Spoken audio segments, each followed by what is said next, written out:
约的这个 DIA 的线上讲座系列的线上讲座，会为大家带来连续不断的关于留学申请的一些背后的故事，包括一些留学的锦囊。那么今天我们这场讲座呢，邀请到的是我们的盖茨全额奖学金得主，毕业于剑桥大学的 Yevgen。那他也是我们 DIA 的导师之一，为大家带来剑桥全奖导师留学锦囊。好，那我们现在对我们今天的讲者进行一个简单的介绍。那么今天的 speaker 是 Yevgen。Yevgen 呢，他是博士就读于剑桥大学 Chinese History 专业。那非常非常值得一提的是呢，我们的 Yevgen 是这个录取率只有1.1%的盖茨学者全奖奖学金获得者。也就是说呢，在来自全世界各地的100个讲者这个申请者当中，只能有1位录取为这个由比尔盖茨亲自设立的盖茨奖学金的得主。那就是说，这是一个百里挑一的精英的机会。那我们的 Yevgen 也就是这个百里挑一的精英之一，并且拿到了全额奖学金，非常非常非常的优秀。那在这个Hey, Yevgen is over there. Okay. 那在研究生期间呢，Yevgen 就读于芝加哥大学，然后专业是国际关系专业。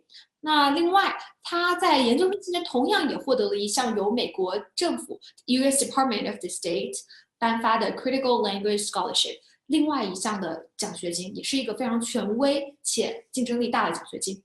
本科Yevgen 就读于佛罗里达大学。那么作为工作经验来讲，他曾经在 US Bank 美国银行担任的是风险分析师的这样一个职位，也就是说 Yevgen 是一位具有美国金融业就业的这个工作经验的导师。那非常有一个特殊的经历呢，就是 Yevgen 在这个台湾也曾经在台湾大学，就是台湾最顶尖的大学，台湾大学有过交换，并且获得了 David L. Boren Fellow 的奖学金。那非常年纪轻轻的 Yevgen，那他竟然已经有了14篇的发表，现在还精通4个语言，所以说是一名非常非常全面且优秀的导师。那我们期待一下待会儿他的分享。另外，我们今天还有一位这个老朋友，也就是 there is another old friend of us。如果经常参加我们讲座的同学们都应该认识。This is Greg. Welcome back. Yeah, Greg actually just traveled back from Seattle, so he arrived in our office just this morning. 所以他是刚刚从这个西雅图过完感恩节回到我们的办公室了。那我们来简单介绍一下 Greg， 也就是我们 DIA 的 CEO 老板。然后好的，那 Greg 他是杜鲁门学者协会的董事会成员，然后在本科期间创立了全球非营利性组织 MoneyThink 这样一个 NGO， 也是被奥巴马政府命名为白宫改革之王，也被美国的众多的这个主流媒体所报道。他本科就读于芝加哥大学，并且担任学生会主席，获得了美国白宫授予的最佳学生领袖创新奖。研究生期间呢 ，Greg 就读于 Cambridge，which is the same as Yevgen。那就读于剑桥大学，也是获得了同样的盖茨全额奖学金。也就是说，今天在我们的直播间内，竟然有全球这个1%录取率的2位盖茨奖学金获得者，同时在我们的 Zoom 直播间当中。那Greg 也是我们美国最年轻的杰弗森总统奖获得者，曾受邀参加这个如图所示的2017年世界经济论坛。那么这就是关于我们今天的 speaker 以及我们的 moderator 的一个介绍。So, are you excited, Greg? Very excited. Yeah, and yeah, say hi to everybody and Yevgen as well. Say hi. How's it going? Yay. Yeah, so hopefully it's going to be a really wonderful night for everyone. 那么我们现在呢，将会对今天的讲座进行一个大概的介绍。今天讲座主要分为3个部分，第一个部分是由 Yevgen 为大家带来的 presentation。Yevgen 会为大家讲解一些如何申请到这么难申请的奖学金，以及以你的背景，你如果留学的话，你想申请到奖学金，或者是申请到你的梦校，会有一些怎样的 tips 那第二个部分这个重磅，也就是由我们的 Greg 对话 Yevgen 2位这个全球顶尖的全奖剑桥全奖获得者的头脑风暴，以及这个最强大脑之间的碰撞，一个 panel discussion 的环节，大家敬请期待2位的对话。那第3，也就是大家能够参与进来非常有趣，然后又有互动性的一个环节 Q&A，那这个环节当中，大家能够提出自己的问题，有2位导师亲自对你进行回答，所以大家现在就可以开始思考啊，你有什么问题想问 ？So I think that's so much for my part of the intro. And now let's just welcome Yevgen to start our wonderful, wonderful night webinar today.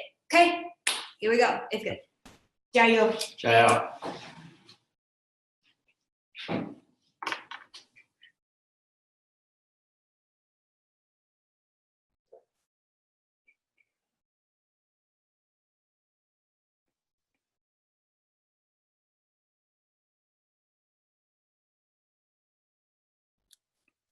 Okay, thank you again for the kind introduction.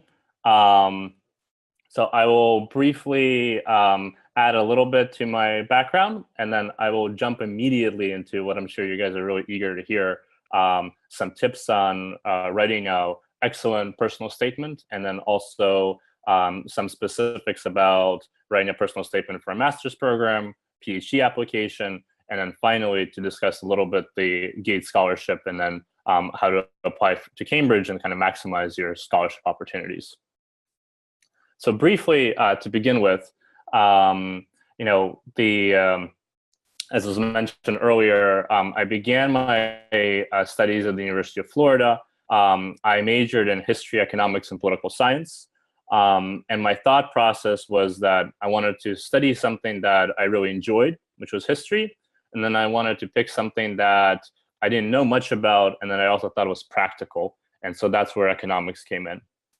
And I thought that was a good balance. And that's something that in general, as you're looking towards master's programs, you know, further study, it's good to balance between things that you enjoy doing, things that you want to take to that next level, and then also subjects that you might know very little about, but they'll challenge you and they'll give you the skills necessary to succeed either in the workplace or in future study, but, you know, going further to get a PhD, an MBA, a law degree, whatever. The other thing that was really important is that I really learned from my failures. So, you know, when I got introduced, and, you know, we talked about the Gates Scholarship, the fellowships I got to study at TAIDA and things of that nature. You know, for everything that I got, I must have applied to 3 or 4 things at least that I didn't get. And sometimes when you go through, especially a competitive scholarship application like the Gates, which forces you to write an additional personal statement, get letters of recommendation, that process, even if you don't succeed, instead of being discouraged, it's a really good base to move on and to apply either next year or to take that experience into whatever you're doing in the future. So I really can't stress that enough. You know, you're going to experience setbacks, you're going to experience failures. Those are really good teaching moments. They're also really good ways to be further motivated and to learn from those mistakes and to improve. And then briefly at Chicago as a master's student, you know, I faced the same choice that you guys, or the same dilemma that you guys face, and, you know, deciding where to apply and then ultimately deciding where to go to get my master's. And the reason I picked the University of Chicago was because the MA program I knew would continue challenging me academically. Some master's programs are more professional oriented. They emphasize internships, practical skills such as like statistics, which are in the short term more relatable to working. The University of Chicago is much more theoretical, much more academic. It usually prepares students to then go on to do PhDs. But my example shows that, you know, right after the University of Chicago, I went into banking. And so, you know, you can do all kinds of things with a great degree. And so don't be discouraged by more academic programs if your final goal is not necessarily to get a PhD or become a professor. In fact, out of my CIR class, I would say that well over at least, I think about 2/3 of the students ended up doing something outside of academia. So not pursuing a PhD or doing additional studies. They went into banking, NGOs, other forms of private sector, management consulting, you name it. So now to kind of get on with the the main point of my presentation today is the personal statement, sort of what I started off with. How do you write an award-winning personal statement? This is really hard. Every time I open that blank page in Microsoft Word or Pages, wherever you write, it's intimidating. I would kind of advise you guys to first start out with just thinking about what do you want to study and what do you want to do after graduation, because that impacts immediately what kind of schools you want to apply to, programs. So what I mean by that is if you know 100% that you want to use your master's experience to then get a PhD or continue studying, it makes sense to apply to a more academically minded program, like say Stanford or University of Chicago CIR program. If you want to work immediately after your master's, John Hopkins' SICE program or Georgetown or SIPA in Columbia are much more suitable. And so thinking about what you want to study and what you want to do about after graduation is a good first step, because a major part of your personal statement is talking about and being convincing in making the case of how that school can help your future prospects. You know, if you want to be, if you want to have if you have a clear goal, such as pursuing, if you want to become a lawyer, applying to law school makes a lot of sense. If you don't have a clear goal and you're not sure if you want to work in the legal field, a lot of law schools, a lot of admissions committees will wonder, why are you applying? And so making that case is really important. The next step is, once you kind of figure out what you like to study, you should look at the prospective universities. Some of that is as basic as looking through the website pages of the programs. Look how they market themselves. Every single program, even though they might seem the same kind of at first, they try to differentiate themselves by small little things, like some of them being more theoretical than others, some of them being more quantitative. If you're doing social sciences, some of the masters are much more math heavy in their curriculum, which has its advantages or disadvantages. Some of them are much more qualitative, theoretical. You're writing a lot more than you're doing statistics. All of those things need to be taken into account, because in your personal statement, you need to demonstrate that you have done your homework, that you know the school, you know the program, and that you can demonstrate that you're a good fit. The third important part about a personal statement, especially if you're applying for a PhD, is you need to have a potential dissertation topic. And I'll talk about this briefly a little bit more. If you're doing a PhD application, you need to email professors in advance to see if they're taking graduate students, if your potential topic interests them, if it's something similar to what they do, because you need to demonstrate in your personal statement, A, that you have a clear topic, even though it can change later on, but you still need to demonstrate you have a clear topic, you know who you're going to work with, and you can make the case about why what you're doing is important. How is it different? You don't want to propose a topic that already has 10 books written on it. This has to be, at this stage, when you're applying for a PhD, and this is a big difference between the masters, is you're expected at the end of this process, at the end of your PhD, to produce a significant piece of original research that advances our understanding. And so when you're applying, no one expects you to have all that, or to have that in place, but you need to show that you have thought through, and then you have a topic that has the potential to advance, our understanding, whatever field that be, whether it's physics or chemistry or history. And then lastly, and this is really important, a lot of students don't organize their resume. They don't describe their major academic experiences, like study abroad, big papers, thesis papers. It doesn't have to be a thesis paper, just a major, 10, 12-page paper that you got assigned as an undergraduate or as a graduate student, because those experiences are really important in your personal statement to make the case that you're qualified academically to be a student at the master's program that you're applying for, or the PhD.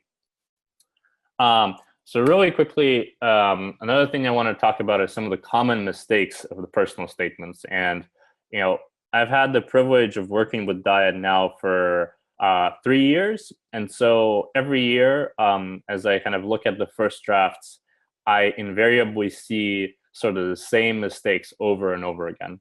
And first of all, it's the very general description. Personal statements are really short, and they're only getting shorter. Some of the schools now have only 500-word personal statements. That's a little bit more than a page, double spaced. So not a lot of space to talk about a lot of really important stuff. So if you're very general, or say in Chinese, like 非常抽象, and you're like constantly just talking about how you're very passionate about studying music, and then there's no specifics. You're not mentioning classes you took. You're not mentioning what you want to do after the master's degree. And you spend already 150 words of your 500 words just saying that. That's not really good. Also, some students go the opposite direction of trying to be very formal and using very sort of outdated expressions, mottos, odd metaphors. There's no need, it's a personal statement. It's written in a professional style, sort of what you would see in a newspaper, but this shouldn't be written in a way that's difficult to read, because admissions committees, they look at hundreds, if not thousands, of personal statements at this time, and they want to look at something that's clear, concise, has all the key information in it, and is easy to understand. The other big problem is oftentimes there's no specifics about the university. Just saying something like, I really want to study at New York University or Columbia because it's an excellent school, doesn't cut it in 2017. You need to talk about their department. What are the professors doing? What are the strengths and weaknesses of that master's program? What do alumni from that program do in the future? How do you see it helping, some of the courses that are offered, study abroad opportunities? It doesn't have to be incredibly detailed because you're not a student at that university and you don't know everything, but you have to provide more detail. It can't look like you've sent the same personal statement to 10 different schools. That's really easy to distinguish when you're looking at them, and that's an easy mistake to fix. Another thing that I see a lot is really vague or unrealistic goals. If someone's applying for a program in, say, management, it's sort of unrealistic, but this happens more often than you think, that you say that, 5 years from now, I want to, be a top executive at a Fortune 500 company or a really big something, and you see things like that, maybe not that extreme, but just really vague and unrealistic goals. And that again just shows that you haven't done your homework. You haven't seriously thought about your the program and school that you're applying to. So it's much better to stick to things, that after your master's, you hope to get professional experience. Is there a particular fellowship you'd like to do? Would you like to be, if you're doing something more finance related, do you want to be an analyst at a large bank? Are you interested in working in a more boutique consultancy? There's no right or wrong answer. These are your preferences. These are things that obviously will change over time as you go through your master's program or any sort of graduate education. But universities would like to see, at least generally, plans for after post-graduation, and they need to be realistic. The other important thing that goes with this is it's important to kind of talk about the extracurriculars, the things that happen, your extracurricular activities outside of class. How are you going to give back to the community? A lot of students don't mention, any clubs they're interested in. Perhaps as undergrads, they did dance, music, sports. It makes sense to continue that in graduate school. It will make your experience just, a lot more fun, less stressful. It's a great way to make friends. And admissions committees love that. They want students that do more than just sit in the library or go to class. They want them to be active members of the community. And for a lot of universities, this isn't something that's just like a throwaway thing you put into a personal statement. They actually look at it, and it's important, and they take value. They notice students that have some specific hobbies, activities, and plans of how to continue that in college. And then lastly, it is a personal statement. Again, you don't have the space to go into a long, detailed description of why you fell in love with philosophy or economics, but personal moments are important. And if there is a short story about how you got interested in the field, Or is there something that happened as an undergraduate or your time studying abroad or volunteering that you think is relevant? Don't be shy about talking about it.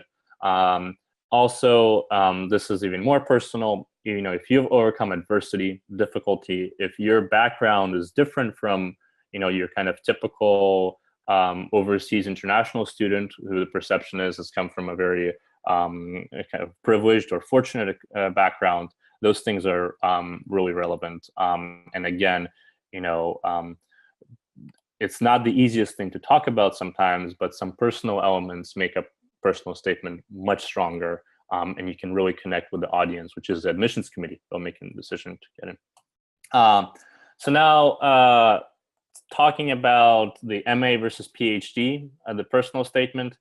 For the MA, you really, like I said, you need to make the case about why did you pick the program, the degree, what is your academic background? Are you ready to be a master's student? They should also cover relevant professional experience. Some of you might have worked or taken a gap year or have volunteered, studied abroad. All of that is really relevant for master's programs. And then if a master's program has a thesis, not all of them do, the research topic doesn't have to be as detailed. You can just generally say, if we use like a political science example, I'm interested in studying, East Asia, and I would like to write my topic, my thesis on Sino-Japanese relations. Maybe just a little bit more detail, but it doesn't have to be too specific. You're not asked to provide a research outline. And then definitely emphasize, like I said, how are you going to be an active student on campus? What are you interested in? What do you want to do after the MA? This is really important. For the PhD, the dissertation topic is everything. I can't emphasize this enough. 这个真的值得强调. Like you have to talk about a potential professor who will be your supervisor. Again, it's a good idea to start emailing professors ahead of time. Are they a good fit? Do their research interests overlap with you? And this isn't also just to get into the program. If you're in the US and doing a PhD for 5 or 6 years or longer, you want to get along with your supervisor. That's a very important relationship. And so those emails, that kind of contact is important beforehand. Also, make sure that you are aware of the relevant research on this. You need to have a mini literature review in your research proposal. It's not going to be too long. It'll probably be around 200 words out of 1,000. But, show that you've read the most important works on that specific topic. Where your dissertation, generally speaking, will fit into the broader literature. Again, this doesn't have to be 100% concrete because your interests and your research focus will change as you're taking classes and as you move on from being a student once you pass the qualifying exams and you become a PhD candidate.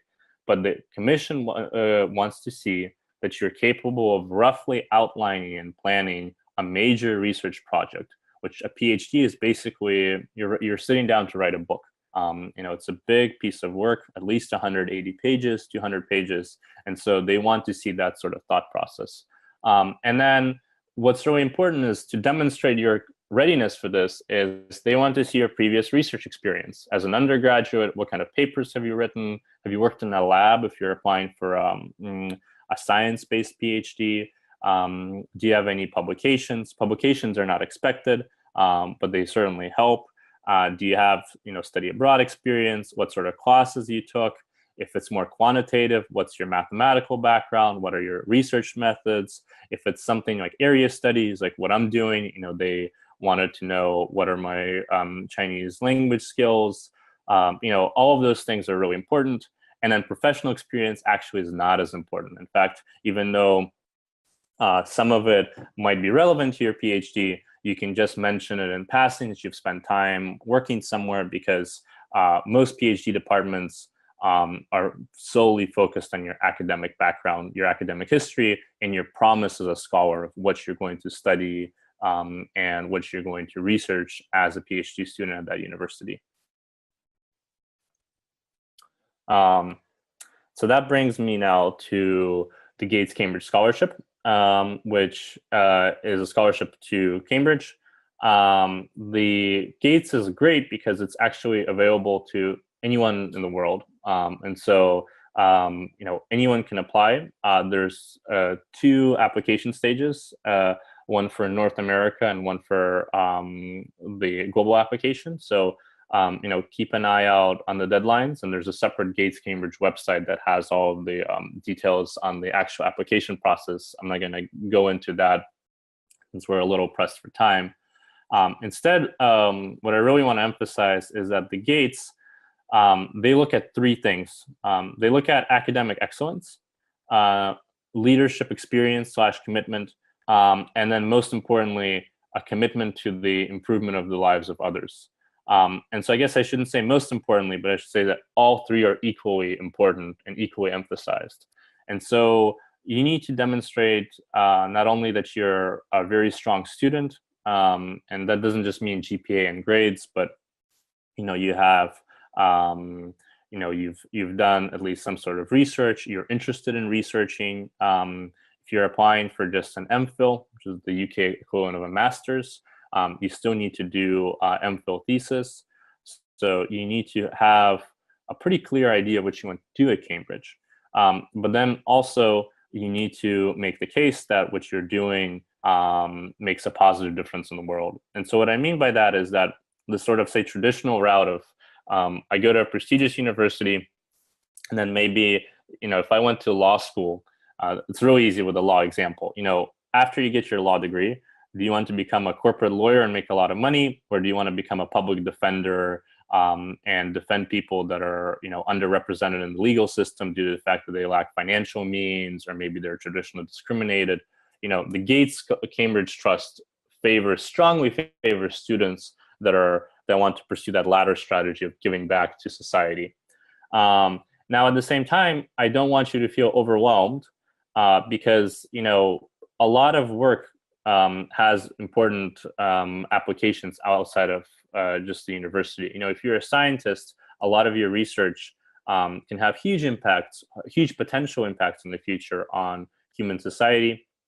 And then for us that do social sciences and the humanities, I sometimes get the question, okay, well, I study poetry, or I study, literature.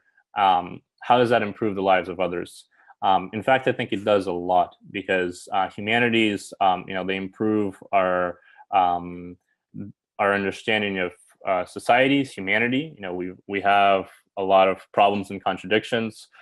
They also help us guide, everything from the policy and political sphere to just, basic questions of, public education and, improving people's levels of not literally their literacy, but improving their levels of civic awareness and kind of their own sense of public good. So I think it doesn't matter what you study, whether it's music or astrophysics, everything has the potential to impact the lives of others. It's more about what you're doing specifically and how you look at it. And then another more kind of technical thing to discuss is that you first apply to Cambridge, and then you apply, well, at the same time as you apply to Cambridge, you also apply for the Gates. So you'll send the application material at the same time. But the process works is that first the faculty, so the department at Cambridge, will look at applications and they'll shortlist students that they think are the strongest, and then they'll recommend them to the Gates committee, which is a separate committee. So it's really, really essential what I just talked about, to have a very strong personal statement, because the faculty committee will look at it. And for them, the writing sample, the personal statement, that's really important. Obviously, things like letters of recommendation count as well, but the personal statement is really a huge, huge part of this. And so have a clear goal, look through the MPhil or PhD programs that you're applying, become familiar with the department, and orient your application first and foremost to really impress the department at Cambridge that you're applying to, because they're the first gate. Once you get past that stage, your application gets sent to the Gates Trust that looks at you from this kind of 3-tier approach of what's your academic background, do you have any leadership skills or any kind of, and again, this is also can be more abstract. It doesn't necessarily mean that you have to, run for student body president. There's a lot of ways to show and demonstrate leadership. And then lastly, do you have a commitment to improve the lives of others? So that's it for my presentation. I know I went through a lot of material really fast, but then I purposely wanted to leave time for as many questions as possible. So with that, I will stop sharing and kick it back to Greg. Okay, and thanks a lot.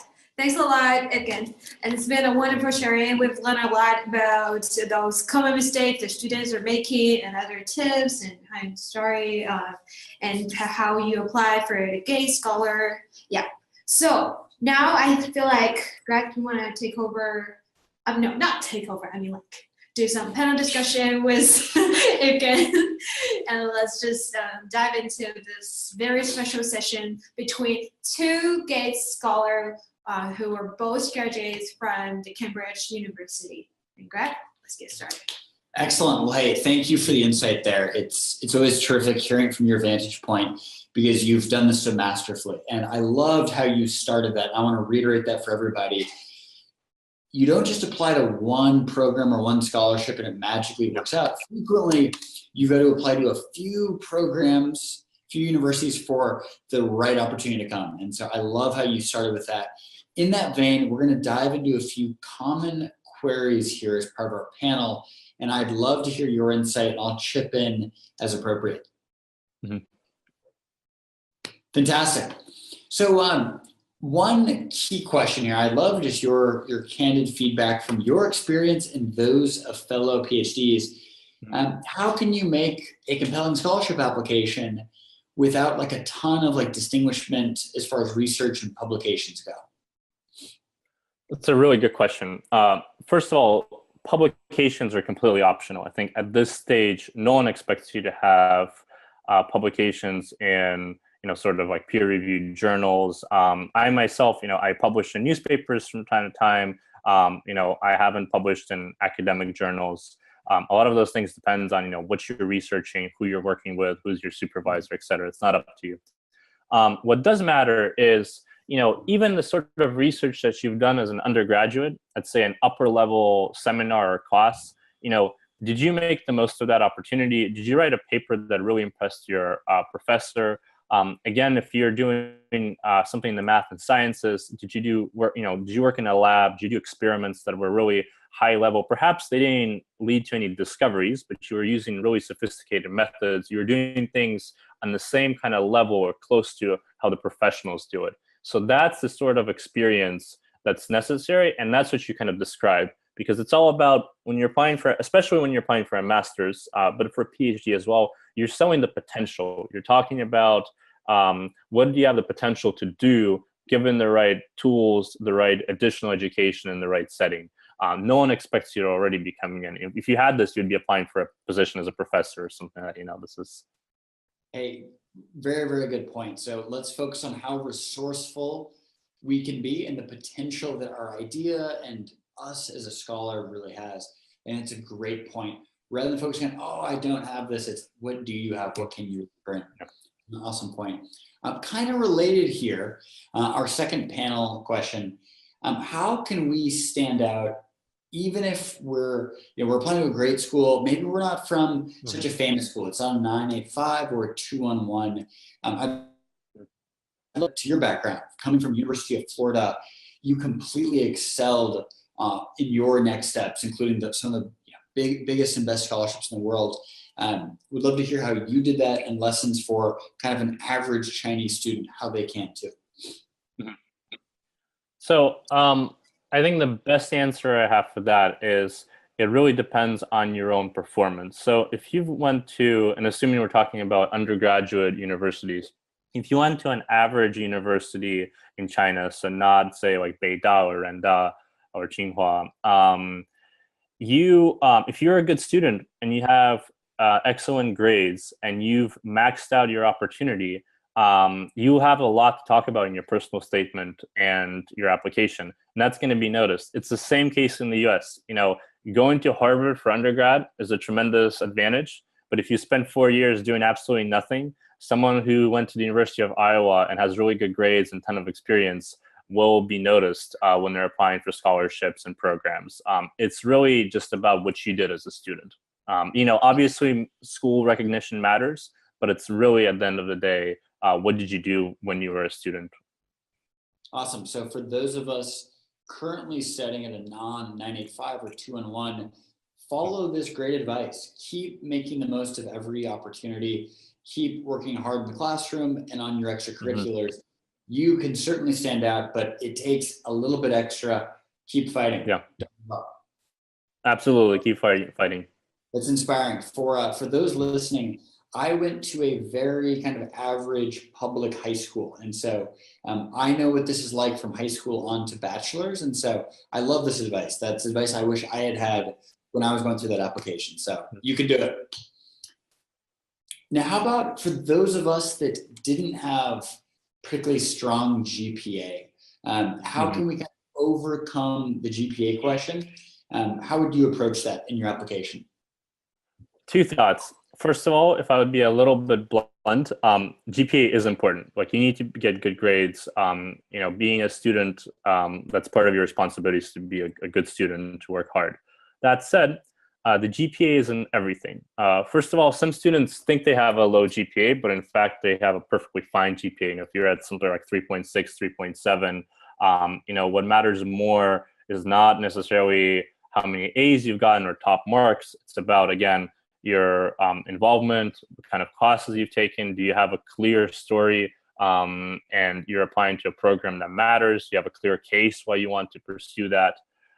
If you indeed really do have a much lower GPA, something that, you were not a very good student, a mediocre student in undergrad, it makes sense to first go to to a master's program somewhere else and sort of reset that, to go to a master's program. It might not be in the top 20, but it will be an opportunity to work hard to get good grades, because guess what? Each time you then apply to something, like say your ultimate goal is to go to law school, they're going to look at primarily at the grades of your most recent place. So the master's program will be more important. Your LSAT score will be more important. So that's how you do it.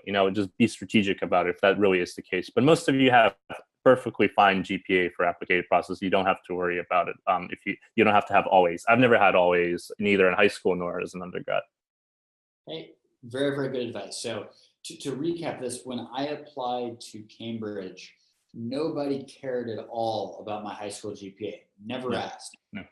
Good, because my high school GPA was terrible. Mama hoo-hoo. So that is excellent advice. Think about it as stepping stone. So maybe your big goal is to get a PhD, but my bachelor's score not so good. Well, we have a great point here.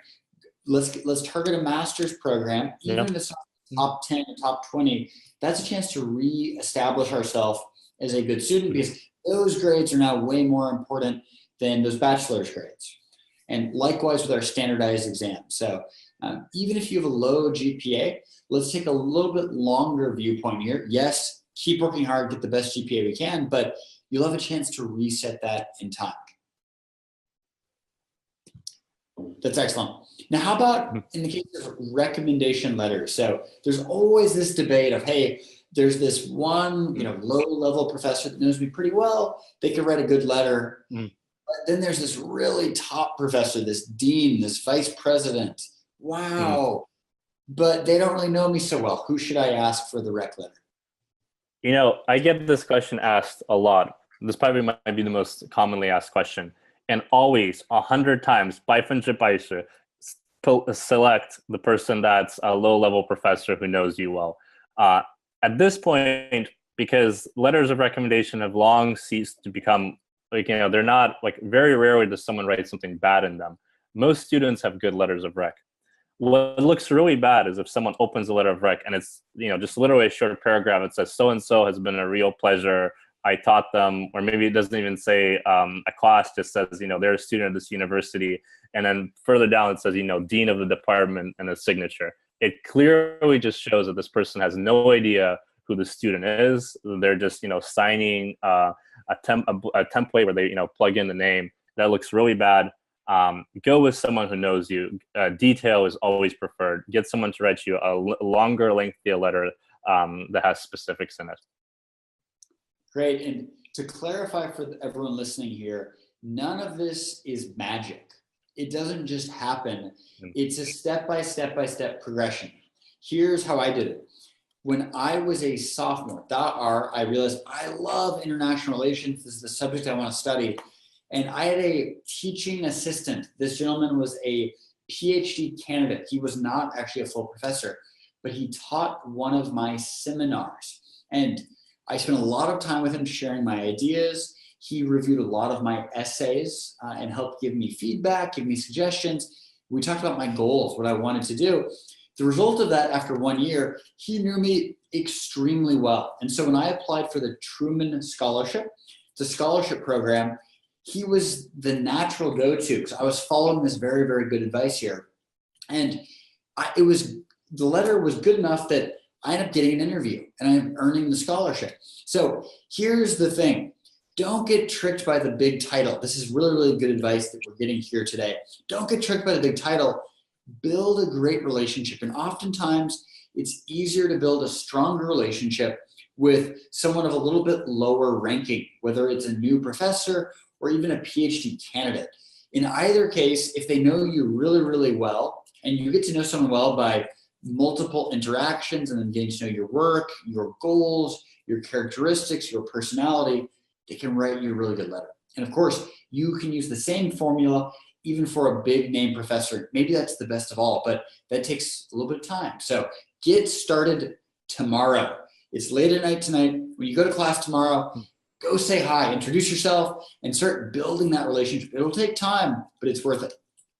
And then also ask ahead of time. When you do get to that point of asking for a letter, ask ahead of time, provide a little packet of information, ask them what they need. That also, writing a letter sometimes takes time. It's tricky. The more information you provide them, the easier that process is.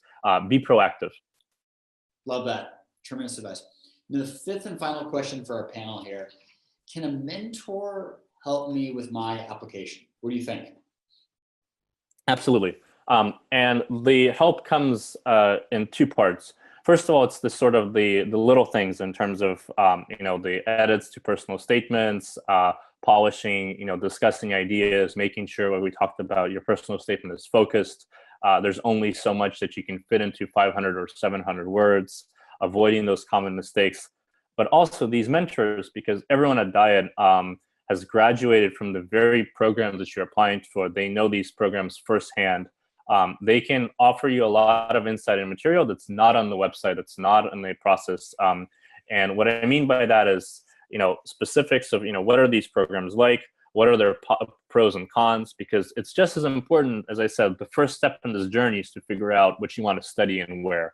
And so the mentors at Diet can be a tremendous resource in really helping you narrow down schools, helping you find realistic choices. I think we also have to be honest that the process of application is becoming more and more competitive each year. And so, having that sort of extra help could really be beneficial. And you'll also have more realistic expectations. So you sort of know what are schools that are realistic, what's more of like a dream reach school and whatnot. I love that. In my personal case, I didn't even know what was possible. I didn't know what my options really were until I connected with mentors.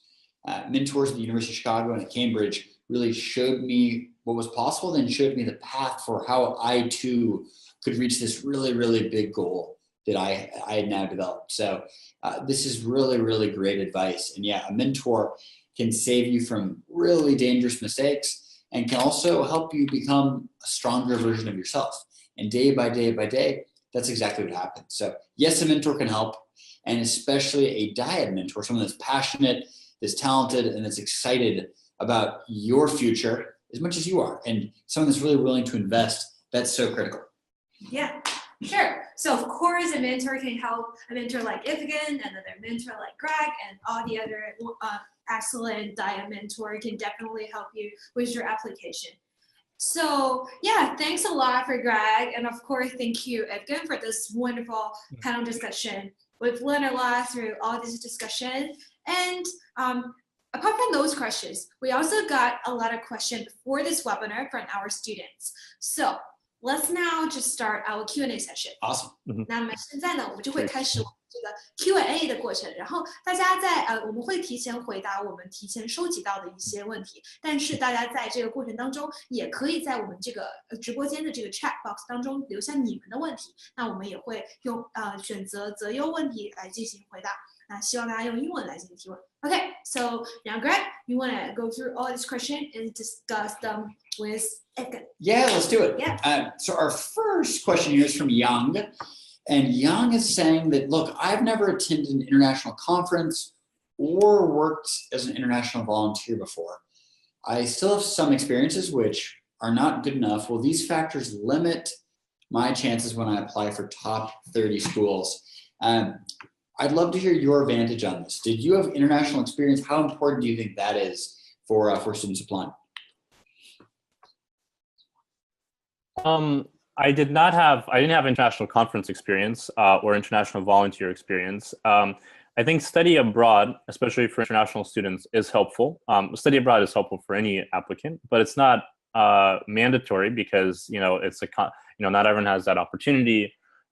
What's really important, Young, is your academic background. What kind of student were you? What did you study? What sort of program you're applying for? Those are the most important criteria. I like that quite a bit. And Young, in my case, I went to 2 international conferences. One was in China, which in a lot of ways is why I'm here today, because I just became so interested in China as a result of that. However, that actually was not a big part of my application. I thought it was much more about my interest in leadership, my interest in business and learning entrepreneurship. So a lot of this too will depend on what program you're applying for and how that stuff fits in.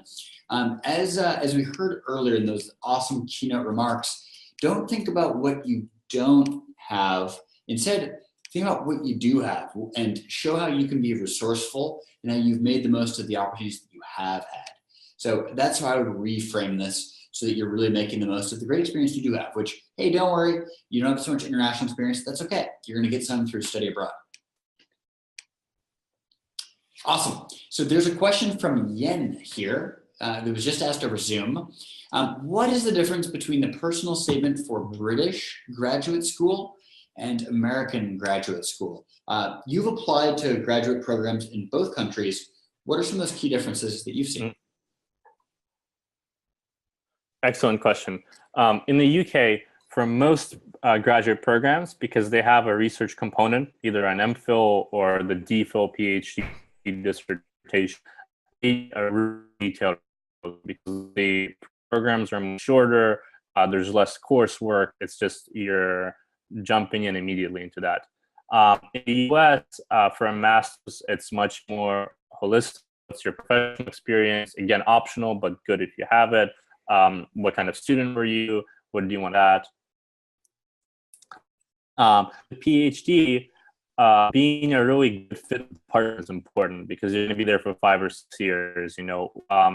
If you're in the social sciences, if you're really a math-heavy person, it's not a good fit to apply to a department that's all very theoretical or qualitative. And that's much more sort of inside. These things take time. Like the best way to apply for a PhD is to talk to people currently doing their PhDs in those universities, because a lot of this is sort of the PhD application is tricky. It's very different from the master's application. Very good advice. A second question here on Zoom is from Ada Wong. Ada, great to have you back here. Can you share experience with how to apply for the Rhodes Scholarship? The Rhodes has, as far as I know, the international application. And so China a few years ago started participating in the Rhodes stages. Generally speaking, you need more letters of recognition. You need 5 as an undergrad. I remember you needed 5. There's also the athletic component, which again you can find creative ways. You don't have to be an athlete. None of us are to apply, but there is leadership and academics. The Rhodes is very unique. It's athletic all matters, but you can demonstrate that kind of vigor through other ways, but that's something to keep in mind. So if you have an athletic background or dancing and stuff, that's a plus. Also, again, they're looking for students that are not just all-stars in the classroom. You need a very strong record of leadership. And I would venture to say at this point, because of how competitive the roads is, the leadership needs to be fairly significant. So you need to be in charge of, at the very least, kind of major student organizations, perhaps some sort of international volunteer work. But even, what I tell students, you don't know until you apply. So even in that case, if you think you're a potential student, that strong candidate, absolutely go for it. Also check in each country has its own nomination process. In the US, you have to be nominated by your university. That's the other kind of thing that's special about the roads. Great answer. And Ada, one quick thing to add. A motto of the roads is fighting the world's fight. And so think about how you, in your background as a student, how are you fighting for justice? How are you fighting for equality? How are you fighting for a better future for the most marginalized people?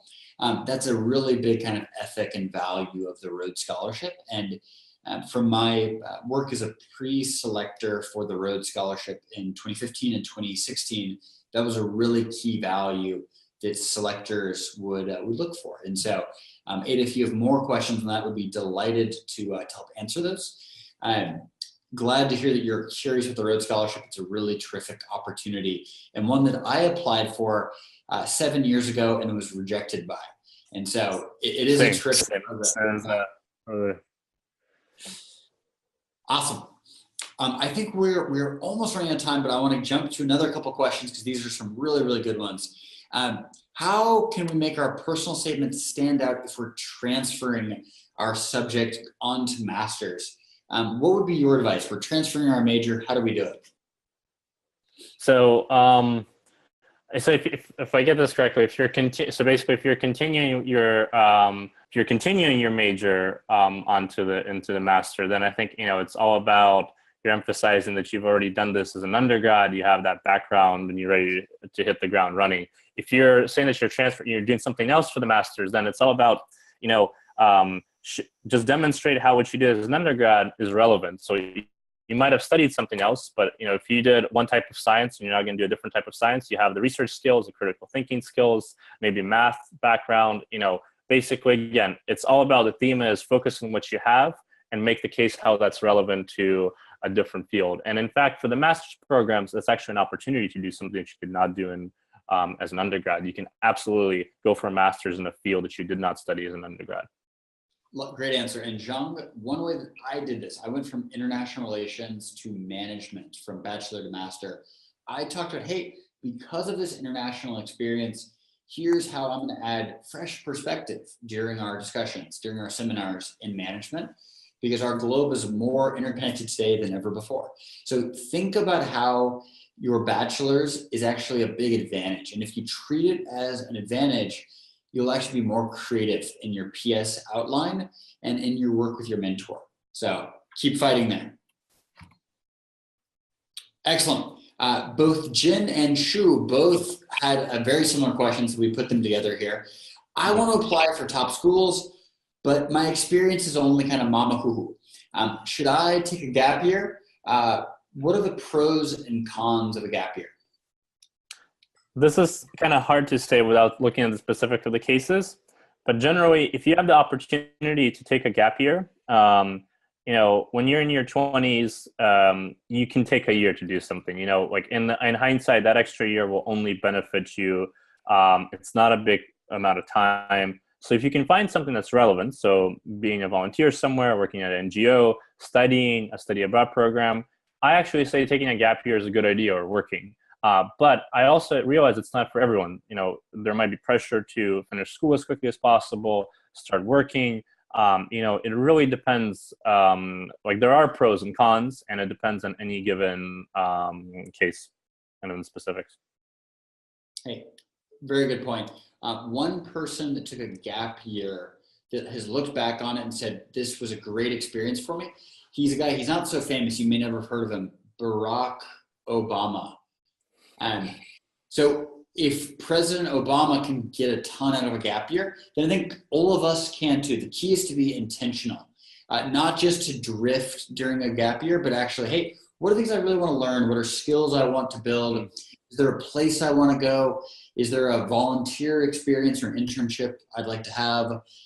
If you're intentional and you can get a ton out of it, the people that aren't so happy are those that go and live with mom and dad and they end up feeling like they wasted a year. So get out into the world and go adventure, go explore with a focus. Alrighty, E with a tough question here. What's more important, my PS or my GPA? The answer really is both. They're both important. The personal statement is incredibly important. If you have a weak or vague personal statement that doesn't talk about all those things we discussed in this talk, you're unlikely to get into a top program. But the GPA, if you have a 2.0 out of a 4.0, that's going to be an issue. So emphasize, keep that in perspective. They both matter. What is not as important as the GRE in some of these exams. Students lose a lot of sleep over things like that, and that's honestly is, while also it matters, and you should take it seriously, they're not the be-all, end-alls of an application. Well said, sir. Awesome Q&A and panel and keynote. Thank you for sharing your wisdom and all your experience with us today. This is a treat. I'm glad that I had a front row seat and always enjoy learning from your insight. This was a lot of fun, guys. Welcoming our host back into the stream. Yeah, I'm also in the front seat. It's just, you cannot see me. I'm like hiding somewhere. But yeah, anyway, it has been a really wonderful time with Greg and Yevgen, and thank you for all these questions from both of you. And I really wish that everyone who has raised a question before or like in our chat room, in our live room, have benefit from all these answers. So this has been a wonderful night. So I'm gonna switch back to Chinese. 好，非常感谢大家今天晚上提出了这些问题，然后和我们的互动。那如果有同学说，哎呦，我还有问题没有被回答到怎么办？非常想听到，还有下一次嘛，对不对？我们当然的话会有这个 Mastermind Talk 会是一个 a series of webinars. So if your question is not picked this time, next time. OK， 那么呢，最后呢，我想简单介绍一下我们的 diet。那像今天这样。我们的2位导师，比如说 Greg， 好，包括 Yevgen， 他也是辅导过很多的学员的。那我们的大爷导师们呢，分布在全球各地，有超过200多位的顶尖导师，就像 Yevgen 这样优秀的顶尖导师。那么我们在我们的协助下，有1900多名的 Diet Scholar 进入了世界顶尖大学。然后呢，也是在我们今天所提到的这些的锦囊也好、秘籍也好，这些导师的介绍和辅导之下呢，我们的学员成功申请到了总计超过1亿5千万人民币的奖学金。Wow, that's a lot. Yeah. 那如果大家说，哎，我想体验一下你们Diet导师的服务，那现在有什么办法呢？但是我现在又没有决定好要不要，就是真正的成为你们的学员。那现在有一个非常好的机会。那现在我们的Andy Diet 一会儿会在我们的群内发送一个小的报名表，大家只要花简单的3分钟填写下我们这个反馈问卷，帮助我们改善我们的讲座体验，就可以得到一次免费的30分钟 PSCV review 修改。也就是说，你只要填写一个简单的这个反馈表，30分钟导师就能帮你提供这个服务，非常的难得。那另外，如果大家有关注我们Diet的活动的话，现在是我们的Diet飞行赛的这个线上赛段最后一程。今天填写完之后，你们立刻能得到10分的积分。如果不了解这个活动的朋友，可以关注我们的Diet公众号。那么，如果我们积到300分，就会有 Mac 口红，然后最高得主会有 iPad. So like all this for free. And what else? We also the top student who has most credits in this campaign. You will have a free lunch with Greg. Wow, free lunch with. Let's get lunch. Yeah, let's get lunch. So how do you get it? 填写这个问卷就可以得到10分。那么今天的 webinar 呢，就到这里就结束了。那我可以说，其实明天在我们的线下 offline events, there gonna be 2 awesome events tomorrow. 第一个就是 in office, right in this office, and this wonderful Christmas feeling office. Okay. 那我们是一个模拟面试的 workshop， 我们会为你辅导，怎么样在这个申请当中进行 mock interview。那第2场是在复旦大学，复旦大学是我们的导师会对你们进行一些留学的咨询和申请的传授。那么这2场线下活动是超多积分的，让你 Mac、iPad 还有 free lunch 更进一步。So that's all for today's webinar. Thanks a lot. And next week, right in this room, right this time, we will have another webinar talking about best practice for interview. So thank you again, Yevgen, and thank you, Greg, and thanks everyone who has attended today's webinar tonight. And I hope you had a great, great time with Diane. So Yevgen, you want to say bye to everyone? Thanks, guys. It's been a real pleasure. Good night, everyone. Good night. 再见，晚安，晚安。哇，今天就是12月了。Today is the last day of November, so happy December. Bye. Have a great night. All right. Yeah. Yeah. Bye. 还没退出。